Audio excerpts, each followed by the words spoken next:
예, 오늘 마태복음 27장 27절로 31절에 있는 말씀을 가지고 조롱의 왕이라는 제목으로 말씀을 전합니다. 우리 다 같이 한번 인사할게요. 옆 사람 같이 하시고 앞뒤 사람 같이 하실 때 지난 한 주간 동안 평안하십니까? 인사합니다. 지난 한 주간 동안 평안하십니까? 네, 평안하십니까? 평안하십니까? 예, 감사합니다. 여러분, 우리가 일본에 살죠. 일본에 살다 보니까 일본에서 다른 나라로 가려고 한다면 일본이 섬나라다 보니까 배편이나 비행기를 이용하지 않고는 다른 나라로 갈 수가 없어요. 그렇죠? 대한민국은 대륙에 붙어 있는 아시아 대륙에 붙어 있는 반도 국가이죠. 그러니까 우리나라는 충분히 지상으로도 그렇죠? 육로를 통해서도 세계 어디든 유럽까지 갈 수 있는 그러한 지리적인 조건이 갖춰져 있음에도 불구하고 우리나라 또한 배나 비행기를 통하지 않고서는 다른 나라에 갈 수가 없는 상황이에요. 그렇죠? 매우 안타까운 일이 아닐 수가 없습니다. 그래서 여러분, 우리가 일본에 이렇게 살다 보니까 여러분 일본 오실 때에 배 타고 오신 분 계십니까 혹시? 계세요. 다 비행기로 오셨습니까 그럼? 아니 그것도 아니고 헤엄쳐서 왔다. 없는 것 같아요. 뭐가 정답인지 잘 모르겠는데 하여튼 저도 이제 일본에 선교사로 한 20년 있다 보니까 비행기를 이용할 일들이 자주 있더라고요. 그래서 비행기를 이제 이용하다 보니까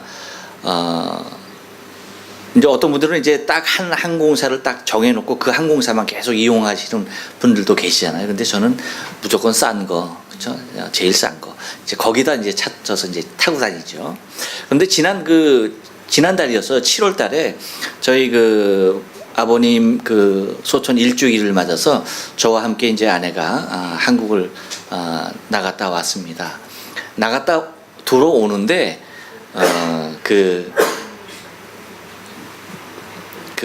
항공 이제 티켓팅 하는 그 카운터에서 저한테 100번째 이용을 한다고 하면서 칼기에서 100번째 이용을 한다고 하면서 그 라운지 이용권을 하나 주더라고요. 그래서 물었어요. 그럼 이제 제 아내하고 같이 있으니까 이 이용권이 있으면은 같이 동행할 수 있는 사람이 있으면 같이 갈 수 있냐 하는데 아니래. 한 사람이 가는 거래. 이런. 그래서 그러냐. 굉장히 치사하더라고. 그런데 또 이제 제 아내는 요번에 그때 한 번 타면 이제 그걸 뭐라 그러죠?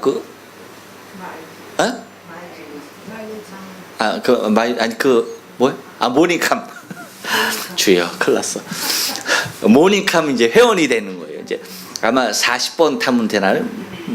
횟수로 그렇게 모닝캄 회원이 되는 건가 봐요. 그런데도 하나밖에 안 돼서 라운지를 이용하지 못하고 그냥 들어왔었습니다. 근데 제가 지난 화요일 한국을 나갔다가 21일니까 나갔다가 24일 금요일 이제 들어오는 예정으로 항공권을 끊어서 나갔어요. 나가게 됐는데 3박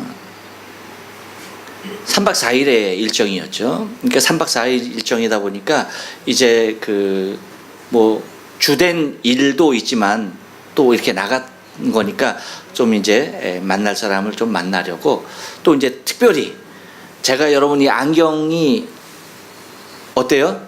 잘 어울립니까? 제가 얼마나 불편한지 몰라요. 잘 안 보여요. 이게 옛날에 쓰던 안경이거든요. 제가 요즘 쓰는 안경은 지난주에 이호연 목사님 오셨을 때 이호연 목사님하고 장로님하고 저하고 안전사님 사무실에 놀러 갔었어요. 근데 거기다가 벗어놓고 왔네. 그래가지고 안전사님도 한국에 간다고 그러더라고요. 그래서 한국에서 만나서 안경을 받아오면 되겠다 싶어서 이제 그 예정까지 해갖고 갔는데 공교롭게도 무엇이 걸렸냐면 여러분 태풍 19호하고 20호가 이 19호는 한국으로 그리고 20호는 일본으로 아주 나란히 올라왔죠. 근데 오는 날 비행기가 제가 29일 아침 비행기였어요. 6시 50분인가 7시 비행기인가 아무튼 그 대한항공인데 그 공동운항으로 하는 진에어라고 하는 그 비행기를 타게 됐던 겁니다. 근데 그 시간대가 태풍이 이제 19호가 딱 서울을 통과하는 그 시간이었고 예정상 그리고 또 19호는 동경을 이제 또 들어오는 그러한 모습이었어요. 그러다 보니까 내심 좀 불안한 모습은 있었는데 믿습니다 하고 그냥 간 거거든요. 그런데 이를 보는 와중에 제 의지와는 아무런 상관없이 강건적으로 한 목사님께서 목사님 일 다 보신 겁니까? 그러는 거예요. 예, 제가 보려고 했던 본연의 임무는 다 마쳤던 거고 마쳤습니다. 그러니까 그러면 바로 가시죠 그러는 거예요. 예? 아니 바로 가다니요. 그러니까 지금 태풍이 올라오니까 그냥 바로 돌아가시죠 그러는 거예요. 돌아가시죠. 근데 비행기 표가 여러분 당일날 바로 들어가는 비행기 얼마면 살 것 같아요? 비행기 표를? 비싸죠? 비쌉니다. 그리고 더군다나 저와 같은 생각을 하는 사람들이 저뿐이겠습니까? 그러한 예정으로 19일날 들어가려고 했던 사람들이 미리 들어가는 사람들이 줄을 섰겠죠. 그러다 보니까 그 목사님의 손에 이끌려서 바로 김포공항으로 갔어요. 그냥 붙잡혀 간 겁니다. 붙잡혀 가가지고 비행기표 제가 이제 돌아갈 비행기표 이렇게 좀 환불하면서 하니까 이제 얘기를 해보니까 CR도 안 먹혀. 왜냐? 싼 티켓이잖아. 제가 산 건 항상 싼 거니까 그런 거 적용 룰이 안 되는 거예요. 그래갖고 아예 되지도 않고 또 이코노미석 찾아보니까 만석 비즈니스석도 만석이라는 거예요. 1등석이 한 2자리 있다는 거예요. 근데 그 목사님께서 늘 그 대한항공을 이용하시는 목사님 300만 마일 이상 마일리지를 갖고 계신 분이잖아요. 그러니까 우리가 생각하는 뭐 우리의 생각을 초월하는 그 하늘을 나신 분이니까 그 관계하는 분들을 다 아시더라고요. 그랬더니 그 분이 막 찾더니 비즈니스석이 하나 딱 남아있다는 거예요. 그런데 그게 얼마냐? 얼마겠어요? 여러분과 저하고 똑같군요. 여러분들 별로 안 타보셨군요. 그런 거. 저도 그냥 옆에서 그냥 얼뜻 들었는데 60만 원, 70만 원 가까이 되는 돈이에요. 편도로. 근데 그것을 끊어서 주시는 거예요. 그래서 제가 그 비행기를 타고 오면서 좀 여러 가지 좀 생각을 했습니다. 물론 이제 제가 좀 만나려고 예정했던 분도 계셨고 또 만나야 할 또 물건을 전해받을 것도 있었고 하는데 그 모든 것을 다 뒤로 하고 오면서 생각했던 것이 있습니다. 뭔지 아십니까? 야, 넓고 좋구나. 무슨 얘기인지 잘 모르시는군요. 야, 참 편하다 생각이 듭니다. 그래서 하기야 제가 비즈니스석을 탄 것이 처음은 아닙니다. 16년, 17년 전에 목사님들하고 함께 뉴질랜드를 간 적이 있어요. 그때 그 대한항공에 근무하시는 어느 분이 그 우리 목사님들을 다 이코노미석을 끊었는데 다 비즈니스로 올려주었어요. 그래서 갔고 돌아올 때는 우리들이 그걸 타고 가니까 너무 좋았어. 그래서 야, 우리 돌아갈 때 우리 마일리지로 비즈니스석 타자 하고 마일리지로 비즈니스석으로 왔던 기억이 있고 또 몇 번은 이코노미석을 늘 끊죠. 근데 그 좌석을 갖다가 항공사에서 사람이 많이 모이니까 제 자리를 비싼 가격에 팔아먹고 저를 어디로? 네, 비즈니스석 비어 있잖아요. 그러니까 그 자리로 올려주어서 타고 다녔던 적이 몇 번이 있습니다. 정작 타고 싶었던 적은 있었어요.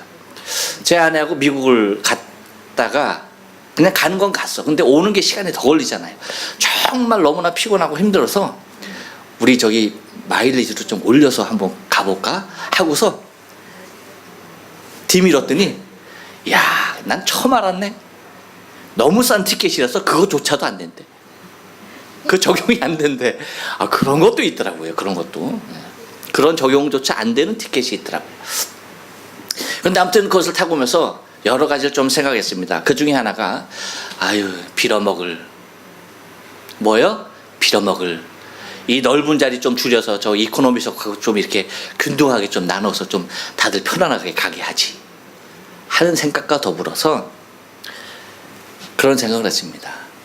야, 내가 뭔데 여기 이렇게 이 자리에 편히 앉아서 올 수 있는가 생각할 때 사실 제 힘과 공로는 아무것도 없잖아요. 예수님 때문이잖아요. 예수님 때문에. 주님 때문에 사실 비즈니스 한번 탄 겁니다. 비행기 결항돼서 못 돼서 주일날 지장 있으면 목사님 어떡해요. 그러니까 그냥 일 보셨으면 그냥 바로 들어가세요 하면서 그렇게 대우를 해주시는 거였죠. 누구 때문입니까? 예수님 때문 아닙니까? 주님 때문이죠. 주님 때문에 그러한 호화로운 제가 호사를 누리게 되었다는 생각을 하게 되었습니다. 그런데 하면서 오늘 말씀을 제가 읽으면서 생각을 해봤어요. 나는 주님 때문에 이러한 호사를 누리고 있는데 주님은 나 때문에 당신이 어떤 호사를 누리실까 생각을 해봤는데 호사는 아니더라고요. 오히려 멸시와 천대와 조롱을 받으시는 예수님의 모습이 제 눈앞을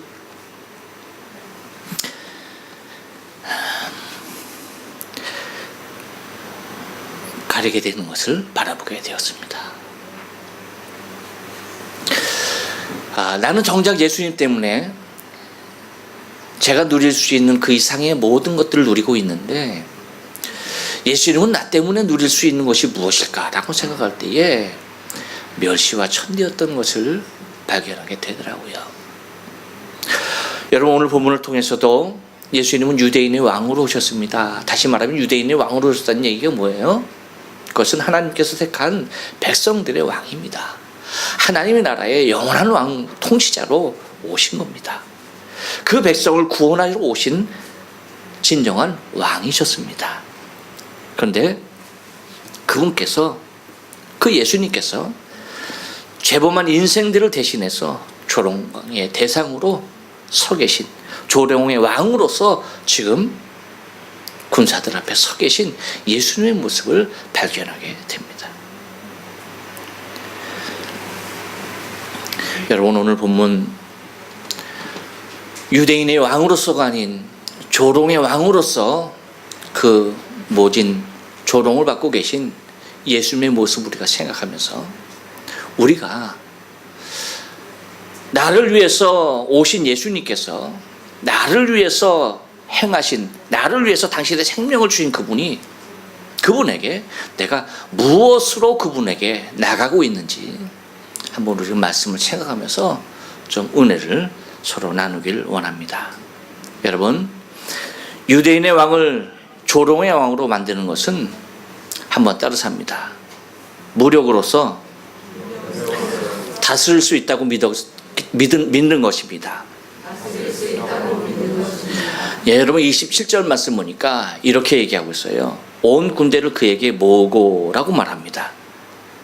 예수님 앞에 모든 군대를 모았다라고 하는 거예요. 그러니까 예수님을 아무런 힘이 없는 자로 여기고 있는 것입니다. 곧 보이는 힘만이 전부라고 믿고 있는 그러한 사람들을 발견하게 되는 것입니다. 이것이 여러분 로마 군들 뿐이었습니까? 아니죠. 그래서 여러분 이 세상은 더 강력하고 더 강대한 군사력을 가지려고 하는 것입니다. 일본이 헌법을 개정하면서 자위대에서 이제 군사력을 직접 해외로 파송할 수 있는 군사적 대응을 할 수 있는 나라로 거듭나려고 헌법을 개정하려고 하는 이유가 뭡니까? 여러분 2차 대전 패전 때에 일본에게 미국이 약속한 게 뭡니까? 조항을 한 게 뭡니까? 육군, 해군, 공군 그 어떠한 모습으로도 어떠한 무장을 하지 않는 것이 항복하는 조건이었습니다. 그런데 힘의 논리에 의하여서 미국이 일본을 무장하게 하죠. 그래서 자위대라고 하는 명칭으로 자기 스스로를 보호하는 그러한 일면으로 일본의 군사력을 통해서 공산주의를 곧 중국과 소련 이 세력을 막으려고 하는 그러한 의지가 있었죠. 이제는 뭡니까? 일본 스스로가 이제는 더 강한 군사력을 가지려고 하는 것입니다. 이유가 무엇입니까? 여러분 트럼프가 김정은을 그렇게 사랑하는 이유가 뭘까요? 예뻐서입니까? 아니죠. 자신을 위협할 수 있는 무기를 포기한다라고 하는 전제하에서인 것입니다. 곧 세계의 강한 군사력은 나보다 더 강한 군사력이 나타나지 아니하는 힘을 계속적으로 견제함을 통하여서 자신만이 갖고 있는 힘을 발휘하려고 하는 것이 이 세상의 힘의 논리인 것입니다. 그러니까 힘의 논리는 세상을 항상 편제하려고 하는 그러한 모습이 있는 것이 여러분 이와 같이 이 세상의 힘의 논리에 의해서 살아가는 많은 사람들 또한 나 자신 스스로가 강한 힘을 갖기를 원하는 모습이 간절합니다. 내가 누군가에게 영향력을 끼치고 나의 영향력으로 무엇인가를 해낼 수 있는 힘을 스스로 갖기를 원하는 것이 일반적인 모습인 것입니다. 그러나 여러분 예수님의 모습을 생각해 보십시오. 예수님이 아무런 힘이 없어서 아무런 능력이 없어서 눈에 보이는 군사들에 의하여서 포로가 된 것이 결코 아닙니다. 예수님을 지금 다스리고 있는 것은 군사력이 아닙니다. 하나님의 말씀이었고 하나님의 의지였고 하나님의 뜻이었던 것입니다. 여러분 이 세상에 아무리 강한 힘이 우리 눈앞에 보인다 할지라도 우리가 순종하고 나 자신을 다스려야 할 것은 강한 힘의 논리가 아닌 세상의 이치가 아닌 예수님과도 같이 하나님의 말씀 곧 하나님의 뜻이 내 안에 수렴되어져야 하는 부분이 가장 중요한 모습으로 남아있어야 하는 것입니다. 세상 사람들이 보기에는 너무나도 하찮고 너무나도 보잘것없는 모습으로 보일 수 있습니다. 얼마나 초라합니까? 그렇죠? 얼마나 심한 멸시와 천대와 조롱을 받고 있습니까? 그럼에도 불구하고 하나님의 뜻을 이루는 것에 대하여서 당신의 모든 자존심을 내어버리고 그 앞에 묵묵히 서 있는 예수님의 모습을 통하여서 여러분 우리 또한 예수님이 가신 그 길을 우리가 걸어가야 하는 것임을 잊지 말아야 하는 것입니다. 그러면 여러분 세상은 힘의 원리에 의해서 주장되어지지만 하나님의 사랑은 우리는 하나님의 사랑의 힘에 의하여서 주장되고 있는 생명인 것을 기억해야 할 줄로 믿습니다. 또 하나 유대인의 왕을 조롱의 왕으로 만드는 것은 무엇입니까? 한 번 더 따라서 합니다. 자신의 의지로 자신이 원하는 왕을 세우는 것입니다. 예, 여러분 28절 말씀 보니까 이렇게 얘기해요. 그의 옷을 벗기고 홍포를 입히며 라고 얘기합니다. 예수님의 옷을 다 벗깁니다. 그리고 홍포를 입힙니다. 이유가 뭡니까? 네가 왕이라는 거예요. 네가 자칭 유대인의 왕이라고 하지 않았느냐? 그래 너 왕이다 라고 그렇게 말하는 것입니다. 무슨 의미입니까? 왕 위에 왕으로 등극하고 싶은 인간의 이룰 수 없는 욕망들을 표현하고 있는 것을 바라보게 됩니다. 자신을 최고의 자리에 두려고 하는, 곧 타락의 근성을 유감없이 발휘하고 있는 모습인 것입니다. 여러분, 인생이 타락함을 통하여서 타락하게 되는 계기가 뭡니까? 그것은 하나님과 같이 되려, 아니 하나님보다 높은 자리에 앉으려고 하는 사단의 계략. 곧 우리의 눈이 밝아져서 하나님처럼 된다라고 하는, 곧 우리 안에 하나님보다 더 높아지려고 하는 우리의 욕망이 여러분 우리의 타락한 모습인 것을 바라보고 있는 것입니다.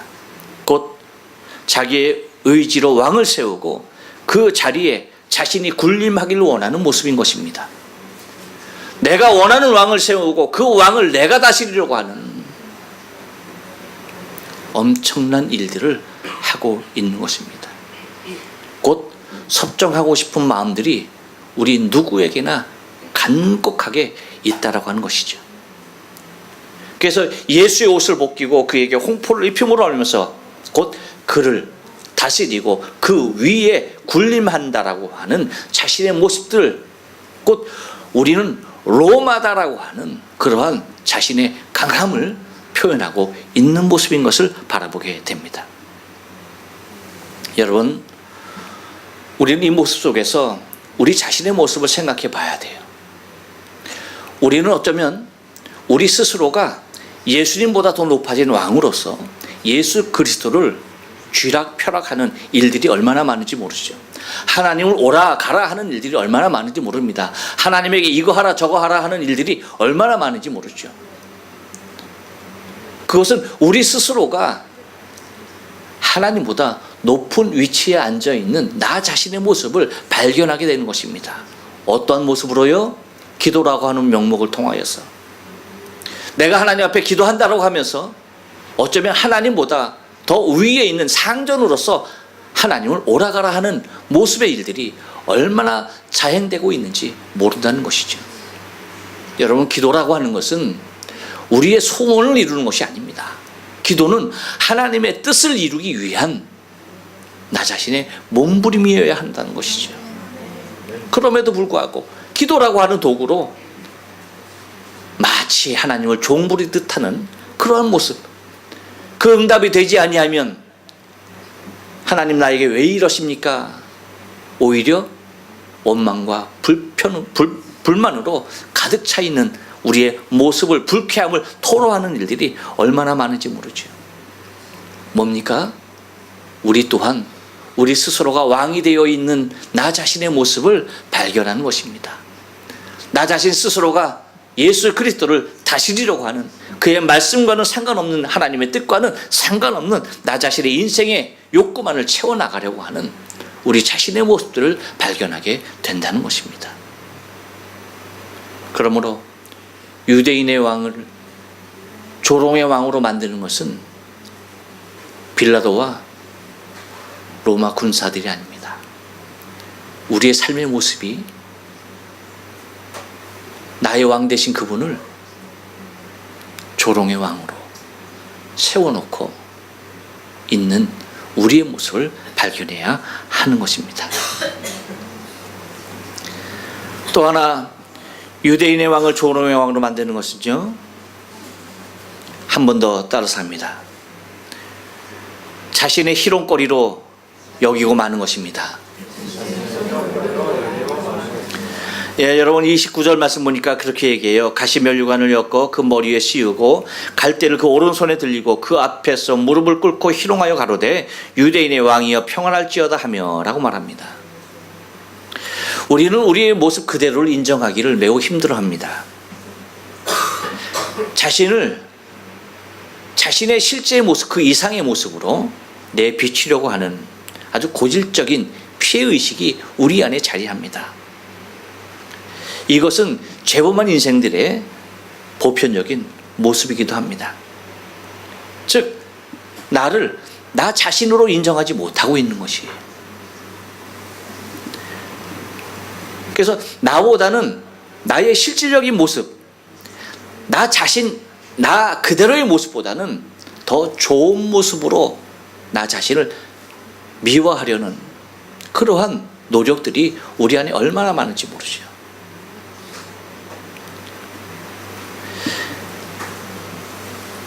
한국이 일본보다 여러분 기름값 더 비싼 거 아십니까? 모릅니까?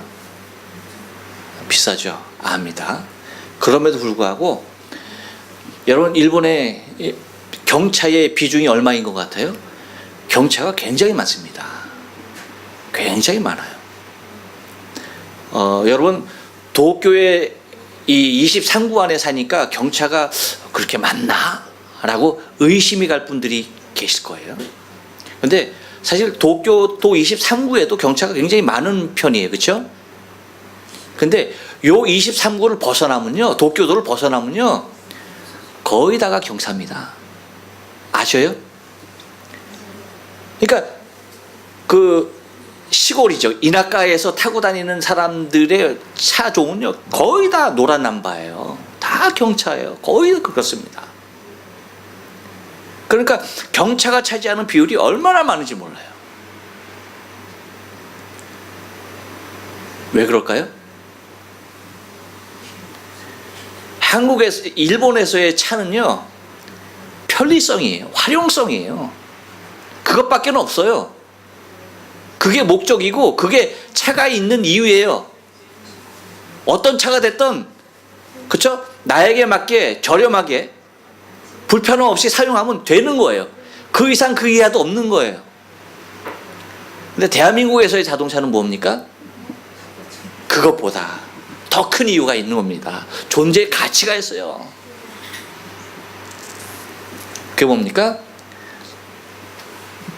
나 자신의 모습이에요.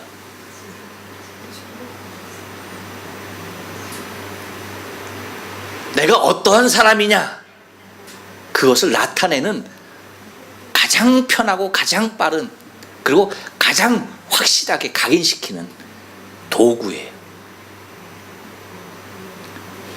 그러다 보니까 여러분, 경차, 일본은요, 경차라고 해서요, 도로, 고속도로비가 반으로 절감되지 않아요? 아십니까, 여러분? 근데 대한민국은 어때요? 톨비가 경차면은 반으로 뚝 떨어져요. 애누리 없이 반입니다. 제 누이차가 경차라서 제가 잘 알아요. 반으로 딱 떨어져요. 그럼에도 그거 타고 다니는 사람 별로 없어요. 비록 새 것을 사는 것이 나쁘다는 것은 아닙니다. 그렇게 살아도요, 차는 어떻게 탑니까? 보면 다 대형이에요. 승용차가 다 대형이에요. 경차 없어요. 어쩜 그런지 몰라. 이유가 뭡니까? 그 차를 타야지, 그런 차를 타야지 사람들이 대우하고요, 알아줘요. 봉고차 타고 여러분 호텔 가봐요. 큰일 납니다. 경차 타고 호텔 가봐요. 쫓겨납니다. 안 되죠. 곧 뭐예요? 그런 모습으로 나 자신을 더 포장하고 나를 더 과대평가시키려고 하는 모습들이 얼마나 많은지 몰라요. 대한민국이 정말 인류 선진국가로 거듭나려고 한다면 이런 것부터 개선되지 않으면요, 절대 1등 국민이 되지 못합니다. 이런 자질한 것들이 사람의 평가가 되어지고 이러한 인간의 활용에 불과한 것들이 자신을 대변하는 모습으로 등장하는 한 어려워요.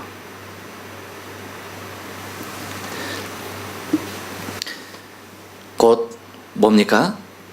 나 자신의 그대로, 그 모습 그대로 비치는 것에 대하여 굉장한 거부감을 갖고 있는 것이 사실이라는 것이죠. 그래서 나의 실질적인 모습보다는 더 나은 나의 모습을 드러내려고 하고 그러한 나를 내세우려고 하는 것입니다. 그 방법 중에 여러분 기가 막힌 방법이 뭔지 아십니까? 대한민국은 차입니다. 좋은 차. 근데 여러분 대한민국이 아닌 다른 곳에서 어떻습니까? 다른 곳 아닙니다. 그 좋은 방법 중에 하나가 뭐냐면 비난과 정죄입니다. 그것을 통해서 나 자신의 우월함을, 나 자신의 굳음을, 나 자신의 옳음을, 나 자신의 죄 없음에 대하여서 나타내려고 하는 것이죠. 곧 예수님을 이렇게 희롱하고 예수님을 이렇게 조롱하는 이유가 어디에 있습니까? 그것은 다른 데 있지 않는 거예요. 예수님에 대하여서 그렇게 희롱함을 통하여서 유대인의 왕이라고 얘기했던 그를 짓누름을 통하여서 나는 너보다 위대하다라고 하는 그 사실을 나타내려고 하는 것입니다. 여러분 그렇기 때문에 예수님께서 우리에게 하신 말씀, 비난하지 말아야 되고 정죄하지 말아야 되고 판단하지 말아야 할 이유가 다른 데 있는 것 아닙니다. 그 누구도 예수님조차도 판단하는 것에 대하여 정죄하는 것에 대하여서 당신이 시도하지 않으셨어요. 가늠한 여인이랄지라도 죄 없는 자가 먼저 돌로 치라 하면서 당신은 그 정죄의 자리에서 개입하지 않았습니다. 그 누구도 비난하지 않았고 비난받기 싫으면 비판하지 말라라고 주님께서 친히 말씀하셨던 거예요. 그런데 여러분 우리는 어때요? 우리는 누군가의 잘못에 대하여 그렇게 너그럽습니까? 얼마나 많은 비난을 퍼붓습니까? 얼마나 많은 정죄를 하고 있습니까? 얼마나 많은 판단을 하고 있습니까? 내가 그럴 줄 알았어. 그럴 것 같더라 하니 그럼 그렇지 라고 하면서 자기 자신은 그것과는 전혀 상관없는 자의 모습으로 자기 자신을 빼서 위에 얹어 놓으려고 하는 아주 그릇된 잘못된 행실들이 우리 안에 얼마나 많은지 모릅니다. 여러분 예수님에게 가시를 엮어서 면류관을 씌우고 갈대를 그 오른손에 들리우고 그 앞에 무릎 꿇고 희롱하는 자가 로마의 군사입니까? 나는 아닌지요. 또 하나 유대인의 왕을 조롱의 왕으로 만드는 것은 무엇입니까? 한 번 더 따라서 합니다. 속았다는 감정을 드러내는 것입니다. 예, 여러분 30절 말씀 보니까 이렇게 말씀하고 있어요. 그에게 침을 뱉고 갈대를 빼앗아 그 머리를 치더라 라고 얘기합니다. 예수님에게 홍포를 입혔죠. 그리고 가시관을 씌웠죠. 그리고 오른손에 갈대를 들게 했죠. 그리고 그 앞에 무릎을 꿇고 조롱하죠. 유대인 왕이여 하며 절을 했죠. 그리고는 일어나서 하는 것이 뭡니까? 예수님에게 침을 뱉습니다. 그리고 그 손에 쥐어졌던 갈대를 빼앗아서 머리를 치는 것입니다. 뭡니까? 예수 너는 절대 유대인의 왕이 될 수 없다는 것입니다. 유대인의 왕이 아니라는 것이죠. 이렇게 조롱당하고 있는 예수가 왕일 수 없다는 거예요. 어떻게 왕이 이러한 조롱 가운데 있을 수 있느냐는 거죠.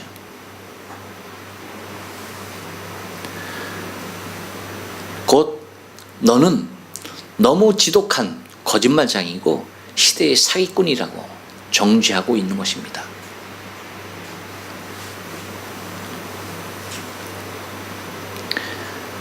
여러분, 근데 우리가 반드시 알아야 할 것이 뭐냐면 유대인의 왕이 그 군사들을 속이고 있는 것이 아닙니다. 유대인의 왕 예수가 그들을 속이고 있는 것이 결코 아니에요. 정작 그들을 속이고 있는, 우리 자신을 속이고 있는 것은 사단인 것입니다. 사단이 우리를 그러한 모습으로 철저하게 속이고 있다는 사실을 잊지 말아야 돼요.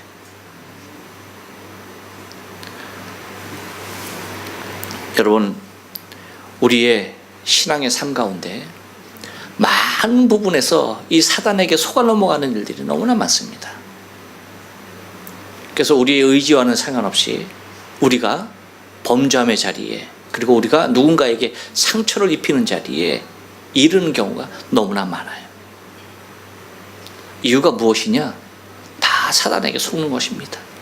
철저하게 속는 것입니다. 마지막에서도 얘기하겠지만 사단이 우리를 얼마나 속이느냐? 여러분, 순간순간 우리가 사단의 속임에 넘어가는 일들이 너무나 많아요.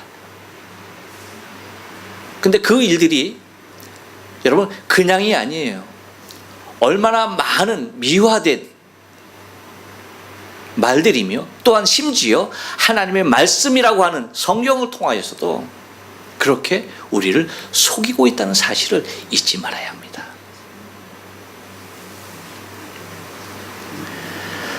또 하나, 유대인의 왕을 조롱의 왕으로 만드는 것은 무엇입니까? 한 번 더 따라서 합니다. 죽임으로 종결 지으려 하는 것입니다. 예, 여러분 31절 말씀 보니까 이렇게 말합니다. 희롱을 다한 후에 홍포를 벗기고 도로 그의 옷을 입혀 십자가에 못 박으려고 끌고 나가니라 라고 그렇게 기록하고 있습니다. 마지막 길로 생각하는 것입니다. 무엇을요? 죽음이라는 것이 마지막이라고 그렇게 생각하게 하는 것입니다. 곧 이것이 사탄의 가장 흉측한 계략이며 이것이 사탄의 최후 종착역이라는 것이에요. 반드시 여러분 우리가 기억해야 할 것입니다. 곧 죽음이 마지막이라는 것을 조장함을 통하여서 많은 자들에게 죽음이면 다 끝이다 라고 하는 그러한 생각들을 불어넣고 있는 것입니다. 예수도 십자가에 못 박고 죽임으로 말미암아서 이제 다 끝났다라고 하는 그러한 인식을 심고 있는 것입니다. 여러분, 세상에 많은 사람들이 그렇게 생각합니까? 안 합니까? 그렇게 생각합니다. 이유가 뭘까요? 사단이 죽음을 그렇게 조장해 놓았기 때문입니다. 죽음은 모든 것이 다 끝이다라고 그렇게 세상에 편만하게 조장을 해놨어요. 그렇기 때문에 세상에 많은 사람들이 죽음을 생각하길, 죽음, 이제 다 끝이다. 오월이다. 그렇게 생각을 하고 있는 것입니다. 그러나 여러분, 진정 그렇습니까? 진정 죽음이 끝입니까? 한 가지 기억할 것은 뭐냐면요, 여러분, 사단은 농담으로도 부활을 거론하지 않습니다. 무슨 얘기인지 아십니까? 옆 사람에게 얘기해줘요. 사탄은 농담으로도 부활을 거론하지 않는다.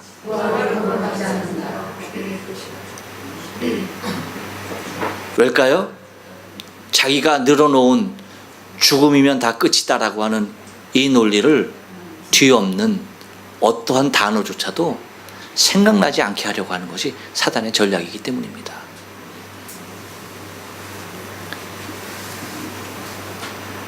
여기 얼마나 많은 사람들이 동조합니까? 그래서 힘든 일이 있고 어려운 일이 있고 자기가 해결하지 못할 일이 있으면 선택하는 것이 뭐예요? 스스로 목숨을 끊는 것입니다.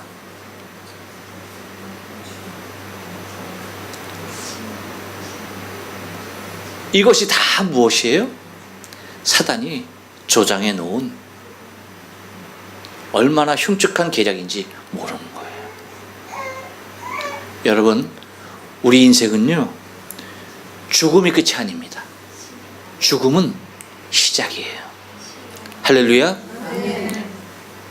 그래서 우리 믿음의 사람들을 사단이 이기지 못하는 이유가 뭔지 아십니까?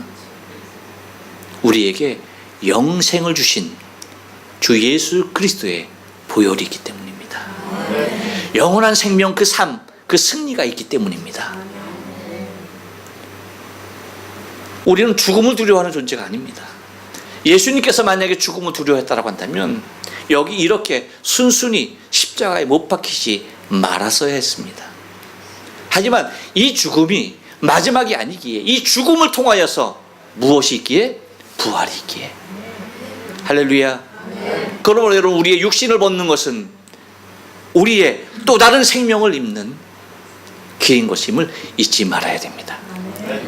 사단은 죽음을 통하여서 모든 것을 덮어버리려고 했지만 그것이 모든 것을 덮을 수 있는 해결책이 되지 못했던 것을 우리는 성경을 통하여 발견하게 됩니다.